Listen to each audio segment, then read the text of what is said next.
more than electric drivetrain.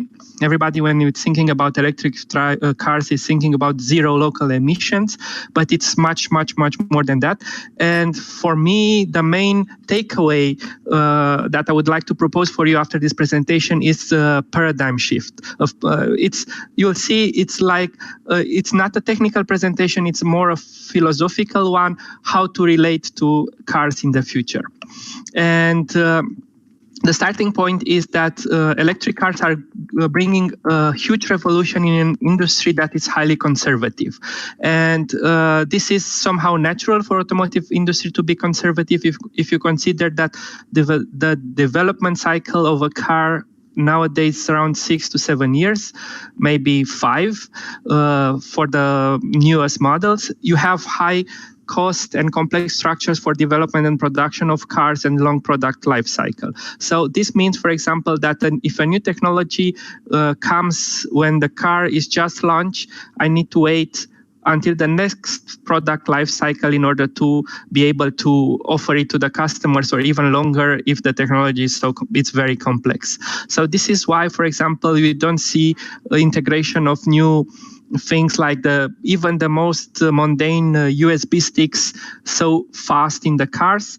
For those who remember, USB stick, the USB stick was ubiquitous in everywhere, but not in cars. We needed to wait 3-4 years until it made its move on the cars and made, I don't know, CD or cassettes really obsolete. So we are speaking of a huge revolution in this context of a very conservative industry. And one of my favorite examples to illustrate this is the engine hood of a car. Nowadays, because everything is encapsulated, you are not your own mechanic. You need to go to a workshop with a modern car. We don't really need an engine hood, but like a BMW engineer used to explain, as long as we have a great team that is building top-of-the-art engine hoods, we are still offering this on our cars. It was jokingly said, but it's still real. We are used to build the cars in a way, and we are keeping to build them like this, although if we are able to drop the engine hood altogether, to make an opening for service, will save a lot of weight in the car, because will not need safety mountings for engine hood. We will not need fixing all other things. And actually, if you think about it, nowadays in a modern car, you use as a client the engine hood only for windscreen wipers liquid. So it's a huge installation, a very complex one for a small cap in the end. You can see it also here, the small blue cap. You open a big hood just to open again a big cap. So this is how a good example how tradition makes things evolve slowly, sometimes in automotive industry. But on the other side, electric cars, as I said, are much more about more than just electric drivetrain, and I believe they are creating a huge paradigm shift. And this shift is coming both from external and internal sources. This picture on the left is from Bucharest. It's quite near where I live, and this is actually before the pandemic. This was more or less a normal situation in Bucharest, which is the most crowded city in Europe at the moment, with the highest congestion rate. There is a high pressure for us automotive producer to change, to rethink the car. The pressure comes from the need to protect the environment, comes from the overwhelmed traffic, big traffic congestion in the city, and also from new mentalities, fiscal mentalities by local, national, and regional governments. Like EU laws that restrict, for example, emissions and make integration of diesel much more difficult in the future car, but still relevant in some cases. So all these external factors are a high pressure for change. In the same time, there is a high pressure from change from the car itself, from the way we use an electric car. Because all of a sudden, if we were used to refuel the car 5 minutes at a petrol station, and the petrol station were quite accessible and ubiquitous, nowadays, with an electric car, you really need to plan your charges if you want to travel on long distances, and you really need to rely on a home charging if you want to use the daily car, the electric car as a daily car without major problems. So all of a sudden, the way I do a highly important thing on my car, the way how I refuel the car, has completely changed. And the change of how we think the cars come also from a strategic level. Connectivity, it's a huge factor for transforming the car as itself. The car will become much more than a transportation tool from A to B, and will be highly empowered by connectivity. And connectivity, it's not a gimmick. It's a high requirement not only for for autonomous driving, as you have seen in a previous presentation, but it's a high requirement also for daily use of an electric car. Connectivity really can transform my usage of an electric car, and I will get into that, how a little bit into that, how is the car changing because of all of these factors. First of all, if we speak about electric cars, we speak about in a context of sustainability. We want to protect the environment. We want to create a circular economy. This means that there is not enough to focus on only the way we drive the cars, that we have zero local emissions, so we don't pollute in the place we are driving the car. It really needs to change the complete way we are producing cars, we are using them, and we are recycling them. It's not only enough to have zero local emission, it's very important to avoid emissions when you produce the car, to look at what materials you are using and what's the impact of those materials. And here, for example, cobalt, it's a very important topic, and also how you recycle the car. In this picture here, you can see the Leipzig BMW factory in Germany, where BMW i3 and i8 stopped production, actually, where BMW i3 is being produced at the moment. And you see in the background the huge wind turbines, actually, at the moment, starting 2020. BMW, I think, is the first automotive producer which can say that the whole energy is using in production of car is coming from sustainable sources. And this is another major shift that needs to complement electric cars. It's not only enough to, as I said, to offer the customers the certainty that he doesn't pollute while he drives. The whole cycle needs to be reviewed, and the whole production process, selection of materials, everything is changing because of that. As I said as well, connectivity plays a major part in electrification, and I want to give you just two short examples. First of all, the way we charge the cars is becoming really important. Everybody who drove an electric car on longer the benefits of connectivity when you plan and use your route, because you are able to see, for example, if other chargers are available on your route, or they are not functioning, or they are occupied. You can plan your car, when to charge. You can precondition your car. This is also remotely, and this is also a highly important factor, especially in strong winters. I don't know if it's so important in Greece, but for example, in Romania, during strong winters, electric range is significantly affected. And with preconditioning, so setting a temperature for departure, the car gets to that working temperature both for drivetrain and interior, using energy from the plug. So it will be prepared and with optimum temperature, and it will assure a lot of more range for you in difficult weather conditions. So connectivity is highly important for the way we use electric cars, and also it's highly important for the way we charge electric cars. But because, for example, you can easily imagine that if we all of a sudden switch from normal internal combustion cars to electric cars, there will be a lot of strain on the electric network. Actually, it doesn't need to be like this. With car-to-vehicle solution, electric cars can play can have a benefit to the electric network. They can be connected to the network only when there is a surplus in green energy, for example, or they can even work in a group. The whole fleet of electric cars can work as a storage unit for the complete country electric infrastructure. So all of a sudden, the complete way I refuel my car is changing, but not only is changing that I need to plan it differently, I need to go to other location and so on, but it also can, in the end, be a financial gain to the user, because if the user chooses to offer his part of the battery in his car for electric storage for the net infrastructure, that can translate to financial benefit for the customer. So with connectivity, the whole way we are thinking to use the car, to charge the car, can completely change in the next years.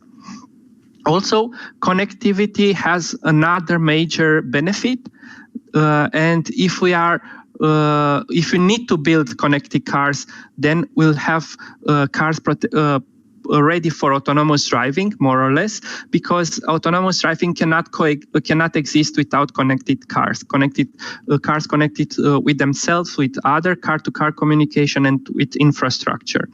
And also another major benefit for autonomous driving is that now, for an electric car, most of the system need to be electrical.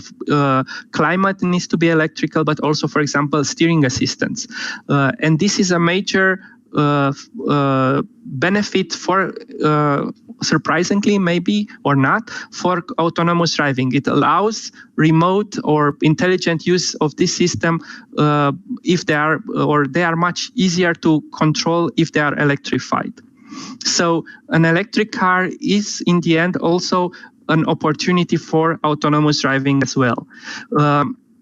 And the final revolution, if you look at all of this together, will be in the interior. If up to now, most of the time when we are speaking as the enthusiast, maybe, when we are speaking about cars, we are speaking more about the design, the power, the driving the experience. Now, because of all the things I was mentioning, the focus will be in the user experience. It's not only the driving experience. We can easily speak about the user experience and about how the next major revolution will come not from the exterior design but from the interior design. Because, for example, one major thing, autonomous cars don't need to have a steering wheel in front of the driver all the time.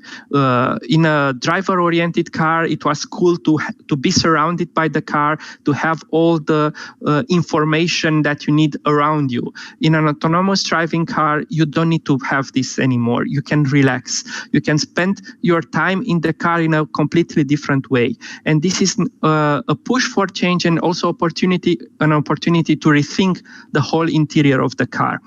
And all the major manufacturers are doing this right now. I can tell you about BMW that is going to announce a new model that it was announced by the concept car iNext.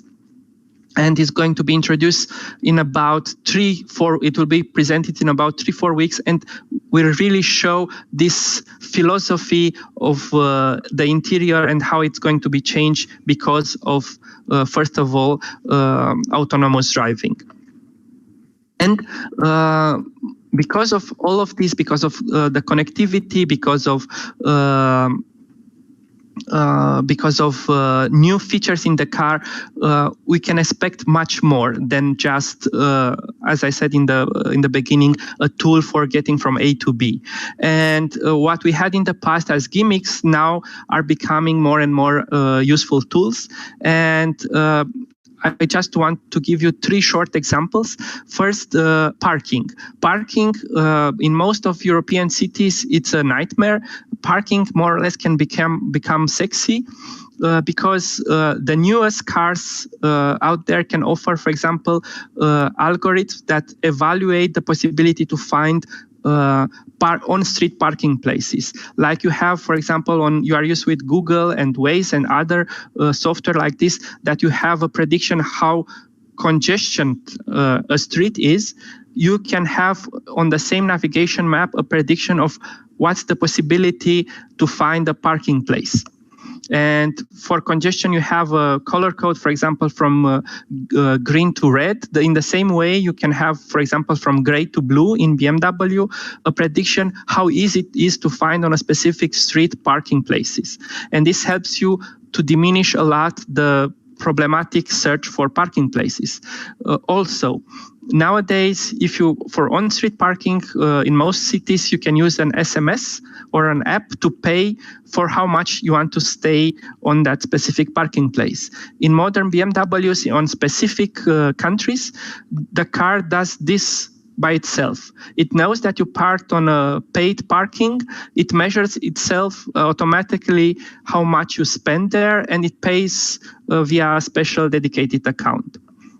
So all of a sudden, a huge nightmare for us, the guys that live in the cities, it's becoming much, much more simple because of a new way of using the cars and connectivity. Also, e-zones for using plug-in hybrids to encourage to use the plug-in hybrid as an electric car inside the cities, defining on the map a specific area, the car switches automatically to electric driving. This has a lot of benefits, including taxation, because you can be considered an electric car inside of specific cities. This is also something that already works in modern BMWs.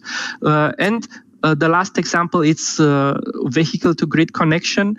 Again, here we need connectivity and a smart component, so the car all of a sudden, the whole electric car fleet all of a sudden can work like a huge storage for the national network, which is unprecedented up to now, and it will be highly complicated to have it as a huge battery. We have these batteries and we can use it not only for driving, but also for benefit for the electric network, which is highly strategic and with financial gain for the users, as I said. So this is, in a short way, what I wanted to convey you. The car is changing, and electrification is one of the main driving forces in changing how the car of the future will look like. The future is quite near now. It's into 2, 3, 4 years. We're going to see very significant change of how the car is being not only designed but also used. And my favorite example to illustrate this is the iPhone. At the beginning, when the iPhone was launched, and here is the picture with a very old iPhone. When the iPhone was launched, it was perceived as a phone with a huge display, a tactile display. But it has proved to be much more than this. It has the iPhone is now a medical tool, a learning tool, a scientific tool, all because a very significant change empowered the users. And this is what I hope for the car of the future. Electrification and connectivity will transform what we see and how we will perceive the cars today in something new with a lot of opportunities. And for this, also for us that are developing the cars, are preparing new services, for us is the challenge to think outside the box and explore and try to find new opportunities. Thank you. Thank you very much, Alex, for this very interesting presentation, and to which I fully agree that we have to see the electric car more than just an engine and or a motor or a set of mechanical or electrical engineering works. And I don't know if we have any questions from the audience. No, I would like to ask you one question. To what extent do you think that these new services that you presented was like the vehicle to grid or the new tools for parking or using the electric car more efficiently? So to what extent do you think that these solutions could help the evolution of the electric vehicle technology and adoption in modern societies? I think these solutions are a must. We cannot live without them because they bring, when we speak about, for example, about a range of an electric car, we consider the range only on technical specification, so to say. These new tools can transform the range or how the car is going to be used, or make the pressure of a short range obsolete. If you are able to charge fast, to park fast, all of these things to put together, if you are able to benefit from them, technical backdrop, technical problems will not be relevant anymore. Also, if you think at car to grid, if we will have all of a sudden all of the cars electric, the grid cannot survive anymore. So we really need smart grid and connected cars to make this Otherwise, we'll not be able to charge all of the electric cars on the street. Thank you very much. Thank you very much, Alex. So we can proceed now to the next presentation, which is by Mr. Petru Paler. We still remain in the automotive sector. So Mr. Petru Paler is the head of technical assistance to the network department of the Global Business Services Romania in Renault. So